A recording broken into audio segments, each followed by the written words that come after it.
it's a lot of fun. You get here. Our announcer, Mr. Klump, always it's Friday night football in Grange, Texas, and that's what it's all about. These one-horse towns, and just blessed to be here. Starting my 13th season, big Metroplex, kid growing up that fell in love with 4A football and small-town football, and there's nothing like it. Always a new year. Get ready to just get on the field, hit some people. Usually the same thing every year. Yes, sir, I am. This will be my third year returning, so it's great to see everybody getting put together and coming along. So I just feel like we got a pretty good chance this year, just from summer workouts, everybody being here and putting in work. I feel like we can go quite farther than we went last year.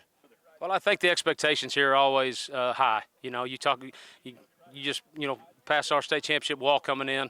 Won 10 state championships in 4 different sports throughout our tenure, a lot more than most people around here, and high expectations in the classroom, high expectations on in the community, and then thirdly, high expectations out here, not only football but across our athletic department. And so when you have those expectations, it's every Friday night you're supposed to go out there and win, and sometimes it happens, sometimes it doesn't, but at the same time, these kids. Fayette County kids, they come to work every day, and just couldn't be more proud of them. Just, the seniors coming back, like 9 returners on defense. It's really great to have a lot of, because like last year we had usually like a full new defense. So it's great having returners and having numbers. I think we just do the same thing we did last year. Everybody was, they were willing to work, and so I think we had the same group of guys willing to work this year. So. Yeah, we just got to be smart. Coach McGee, our athletic trainer, does a heck of a job of keeping us. And you can see how many student athletic trainers we have out here taking care of us, So hadn't put on the pads yet. Pads come tomorrow. I think the UIL's done a heck of a job of that 5-day acclimatization period of making us, keep it somewhat, get in the pads, but still keep it somewhat not full tilt yet until Saturday. So, we just got to be smart with breaks. Greatest thing we have is we're in the stadium, and we're able to we have a full 100 yards of shade right about 30 feet from us here, so we can get kids underneath there. We take a good 20-minute water break in between our hour and 20-minute practices, and parents, just like this community is just unbelievable supportive. So got parents under there with fruit and Gatorade and all those things to get us through it, and but it's about putting in that summer work.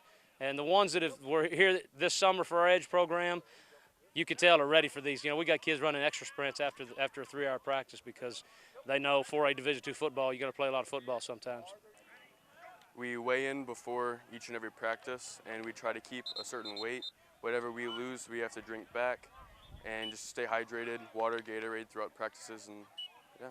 Well, I tell you what, it always we embrace hogs around here, those are our offensive linemen. Offensive linemen don't get all the credit, don't get all the glory. They don't score touchdowns, and so we're probably going to start, for sure, 4 returning, our 3 returning defensive linemen are going to flip around and have to probably play both ways. And Jaron Woods and Anthony Weichel and Cooper Imhoff. Then our mainstay that's been there for 2 years is Hayden Splon, and then we got some other juniors and seniors that are battling for that 5th spot. So we go as they go always offensively. We want to run the football and and then obviously hurt people in the passing game. But they're going to have to play a lot of football on both sides of the ball, and we'll throw some pub to those guys because Hogs don't get it all the time. I'll tell you what, we got a good quarterback battle. Jaden Williams is coming back from last year as the only sophomore that was up. Is just a heck of an athlete, can do a lot of things, and then obviously we got a starting shortstop. He's an athlete, been at Barber, can throw the football real well. Both uber smart kids, both juniors.